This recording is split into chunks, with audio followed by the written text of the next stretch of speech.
여러분 안녕하십니까? 권순월입니다. 어제 윤석열 대통령 석방 및 대통령 관저 복귀를 지켜본 우리 국민과 해외 동포들 중에 상당히 많은 분들이 눈물을 흘렸다고 합니다. 어떤 남성은 아내가 대통령 석방 영상을 보면서 오해를 터뜨리자 여보 당신 남편은 윤 대통령이 아니야 나야 라고 우스갯소리를 했다고 합니다. 그만큼 구금으로부터 관저 복귀까지 52일간의 윤석열 드라마가 국민 가슴에 와닿는 것이 많았다는 이야기일 것입니다. 이런 가운데 범여권의 차기 대통령 후보 선호도 1위로 떠오른 김문수 고용노동부 장관이 서울구치소에서 석방돼 대통령 관저로 복귀한 윤석열 대통령에 대한 헌법재판소의 탄핵 심판 심각한 문제점들을 지적하면서 헌재가 윤 대통령 탄핵 심판 변론을 다시 시작할 것을 공개적으로 요구하고 나섰습니다. 김문수 장관은 차기 대선을 노리는 상당수 범여권 정치인들과 달리 지금까지 윤 대통령 중도 낙마에 따른 조기 대선의 부정적인 입장을 분명히 밝히면서 지금으로서는 무엇보다도 윤 대통령의 직무 복귀가 가장 중요하다고 강조한 바가 있습니다. 현재 김 장관이 차지하고 있는 정치적 무게를 감안할 때 그의 이번 요구는 문영배를 중심으로 한 헌법재판소 내 좌파 재판관들이 밀어붙이고 있는 졸속 대통령 탄핵 인용 움직임에 상당한 압박이 될 것으로 보입니다. 이 소식과 함께 필리핀에서 수백 명 규모의 중국 간첩 조직이 적발돼서 수사가 확대되고 있다는 내용도 살펴보겠습니다. 정말 남의 이야기 같지 않습니다. 먼저 차기 범여권 대선 후보 1위로 떠오른 김문수 장관은 오늘 자신의 공식 페이스북인 김문수 고용노동부 장관 페이스북을 통해 윤석열 대통령의 구속 취소와 석방을 계기로 이제 대한민국의 사법 절차 전체가 정상으로 복귀하도록 해야 한다고 밝혔습니다. 김 장관은 그간 대통령에 대한 수사, 체포, 구속, 재판 과정에 많은 문제점이 있음을 지적해왔지만 편파적이고 불공정한 법 집행이 계속되었다면서 더욱이 헌법재판소는 대통령 탄핵 심판 과정에 불공정한 재판 진행을 하고 있다는 비판을 받아왔고 이는 일부 재판관의 공공연한 이념 편향성이 그 원인이라는 것이 국민들의 생각이라고 밝혔습니다. 이어서 헌법재판소는 단신제로 운영된다면서 잘못된 결정을 하면 돌이킬 수 없다. 현재까지 진행된 대통령 탄핵 심판은 재판 진행과 증거 채택 과정에 많은 문제가 지적되어 왔다고 비판했습니다.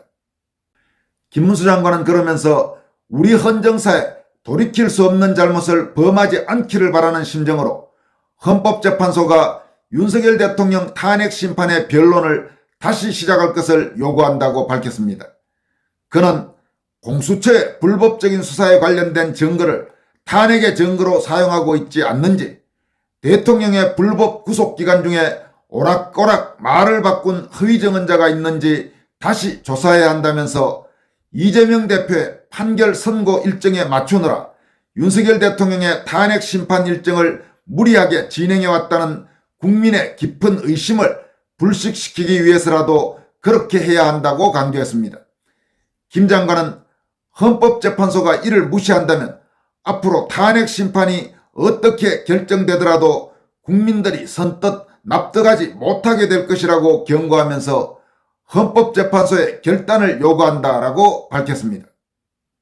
김문수 장관은 이에 앞서서 윤석열 대통령에 대한 서울중앙지법의 구속 취소 결정이 내려진 날과 그리고 실제로 석방이 된 날에도 자신의 입장을 밝혔습니다. 김 장관은 먼저 서울중앙지법에서 윤 대통령 구속 취소 결정을 내리자 오늘 대한민국의 국무위원으로서 서울중앙지법의 윤석열 대통령 구속 취소 결정을 환영하며 매우 올바른 결정이라고 생각한다 이렇게 밝혔습니다. 그러면서 대한민국의 모든 국민은 헌법상 기본권을 보장받아야 한다. 하물며 국민의 직선으로 선출된 현직 대통령의 기본권이 불법적으로 침해된 사법 현실은 대단히 잘못된 것이며 앞으로 반드시 바로잡힐 것으로 기대한다고 말했습니다. 그는 또 아울러 법원이 공수처와 검찰의 수사와 기소가 잘못되었음을 사실상 인정했다고 보이므로 헌법재판소도 법적 절차를 엄정히 준수하여 공정하게 재판해 주기를 강력히 희망한다고 밝혔습니다. 김 장관은 이어서 어제 검찰이 윤 대통령 석방을 계속 늦추자 즉각 석방을 요구하면서 다음과 같이 밝혔습니다. 그는 어제 법원에서 윤석열 대통령에 대한 구속 취소 결정이 있었고 저는 대한민국 국무위원으로서 이를 환영하며 올바른 결정이라고 한 바가 있다. 오늘 검찰총장을 비롯한 검찰 지휘부도 석방 지휘와 항고 포기를 결정했다고 한다. 그렇다면 수사팀은 지금이라도 당장 윤석열 대통령을 석방하는 것이 당연하다고 강조했습니다. 김 장관은 이어서 법원이 결정한 지 24시간 이상 지났음에도 석방하지 않고 있는 것은 부당한 인신구속으로서 인권을 유린하는 행위라고 볼 수밖에 없다. 현직 대통령조차 부당하게 감금하고 검찰총장의 석방 지휘를 거부하는 것이라면 도대체 대한민국 국민의 인권은 누가 지켜줄 수 있겠는가라면서 윤석열 대통령의 즉각 석방을 요구했습니다. 김 장관이 이 같은 입장을 표명한 직후 검찰에서 정식으로 윤 대통령 석방 지휘가 정상적으로 이루어지고 얼마 지나지 않아서 윤 대통령은 경기도 의왕 서울구치소에서 석방돼 서울 용산구 한남동 대통령 관저로 복귀했습니다. 이어서 필리핀 당국이 중국이 운영하는 수백 명 규모의 간첩 조직을 적발해서 수사를 확대하고 있다는 소식을 살펴보도록 하겠습니다. 블룸버그 통신에 따르면 필리핀 국가수사청은 수백 명으로 구성된 중국 간첩 조직을 적발했으며 이들이 지금까지 알려진 것보다 훨씬 더 광범위하게 활동하고 있다고 밝혔습니다.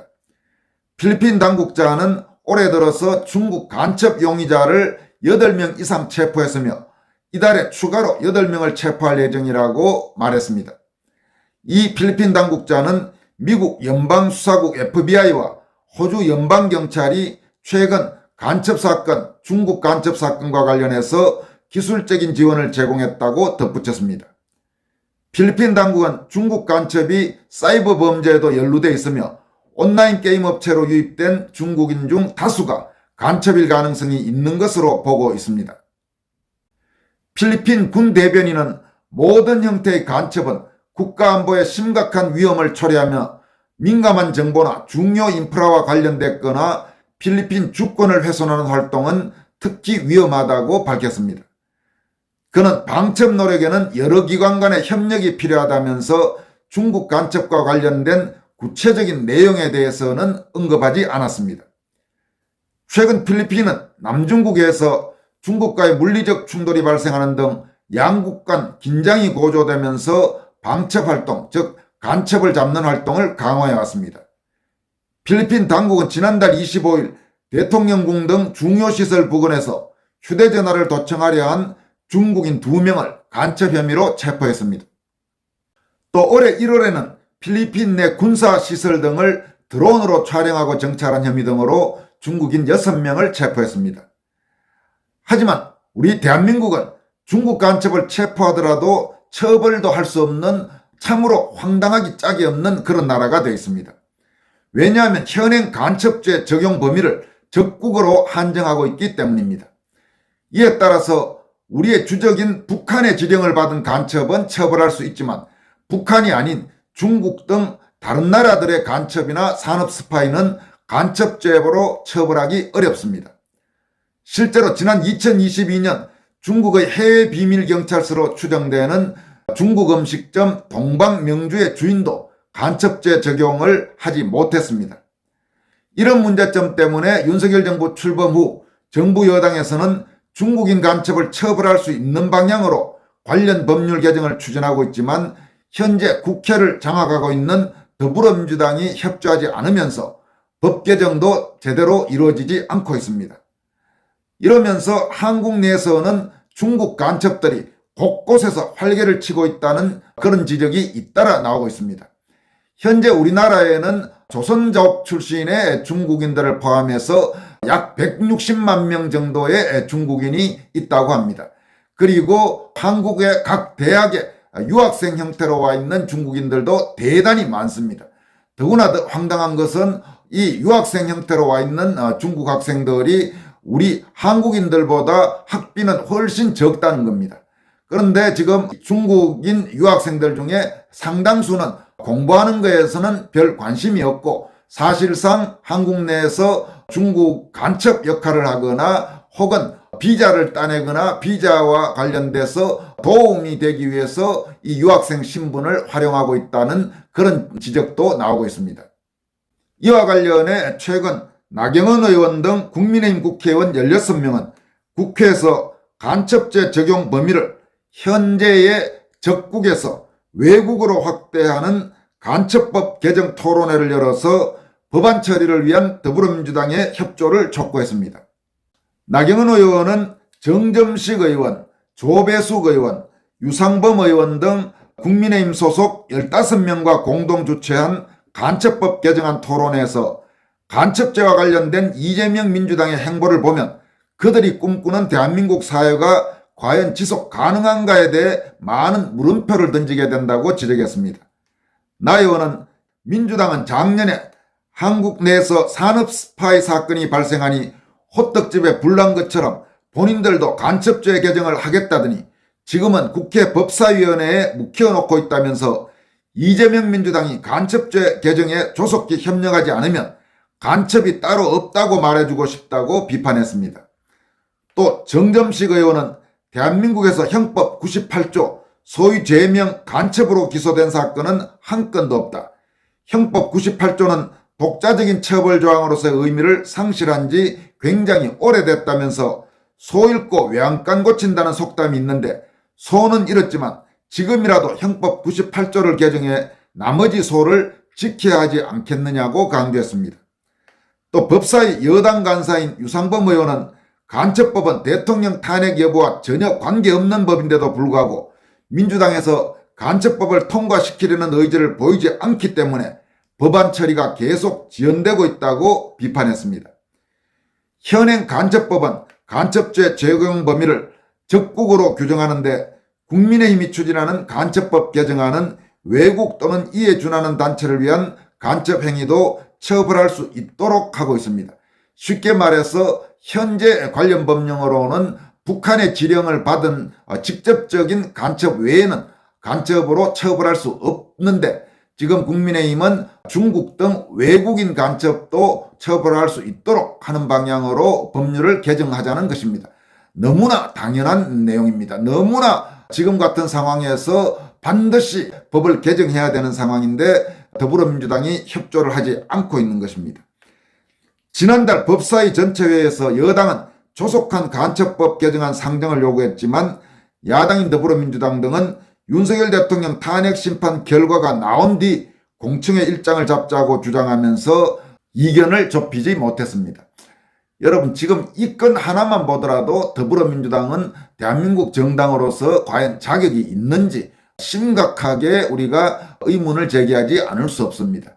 현재 지금 한국 내에서 중국인 간첩 문제 또 이 중국인 간첩 문제 외에 중국인들에 대한 각종 특혜 말도 안 되는 그런 특혜가 있다는 사실이 최근 잇따라 공개되면서 우리 국민들의 분노가 점점 거세지고 있는 상황입니다. 잘못된 부분이 있다면 반드시 바로잡아야죠. 그리고 그런 잘못을 바로잡을 자격이 없는 더불어민주당 같은 정당은 과연 대한민국에 존재할 가치가 있는지 우리가 회의할 수밖에 없는 그런 상황입니다. 지금까지 권순할TV였습니다. 고맙습니다.